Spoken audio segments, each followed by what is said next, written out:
ఊహాజనితమైనటువంటి ఒక కథని సృష్టించి, ఒక పాత్రలు సృష్టించి, ఆ పాత్రలకు అనుగుణంగా స్క్రీన్ ప్లే తయారు చేసి, దానికి అనుగుణంగా కేసులు కడుతున్నటువంటి పరిస్థితి మాత్రమే ఇక్కడ కనబడుతోంది.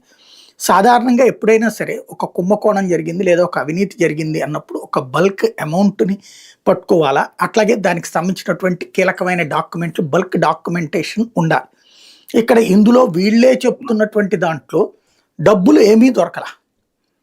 ఒక్క రూపాయి కూడా డబ్బులు దొరకల. ఇప్పుడు వీళ్ళేం చెప్తున్నారు, 3,500 కోట్ల తినేసాడని చెప్తున్నారు. 3,500 కోట్లలో 30 రూపాయలు కూడా పట్టుకోవాలా. రేపు మాపో ఏమన్నా ఒక 5 కోట్లు 10 కోట్లు చూపెడతారేమో. అది ప్రయోజనం లేదు. నువ్వు 100 కోట్ల రూపాయలు క్యాష్ తీసుకెళ్లారని ఒక పక్కన చెప్తున్నారు. ఇక్కడ దీంట్లో ఉన్న డొల్లతనం ఏంటంటే, క్యాష్ ట్రాన్సాక్షన్స్ జరిగినాయి. ఈ క్యాష్ డబ్బంతా కూడా వాళ్ళెవరు రాజకేశ్ రెడ్డి, తర్వాత విజయసాయి రెడ్డి, మిథున్ రెడ్డి, ఇప్పుడు అరెస్ట్ అయ్యి ఉన్నటువంటి మిగతా ధనుంజయ రెడ్డి, కృష్ణమోహన్ రెడ్డి, వీళ్ళందరూ తీసుకెళ్లేసి జగన్కి ఇస్తున్నారు అని చెప్పుకొచ్చారు.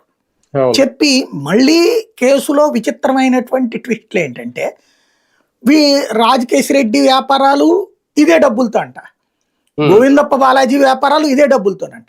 కొన్ని వాళ్ళు వ్యాపారాలు కొత్తగా పెట్టారా, దశాబ్దాల తరబడి నడుస్తున్నాయి. అట్లాగే మిథున్ రెడ్డి వాళ్ళ వ్యాపారాలు కొత్తగా పెట్టారా, దశాబ్దాల తరబడి నడుస్తున్నాయి. 40-50 ఏళ్ళ నుంచి ఉన్నాయి.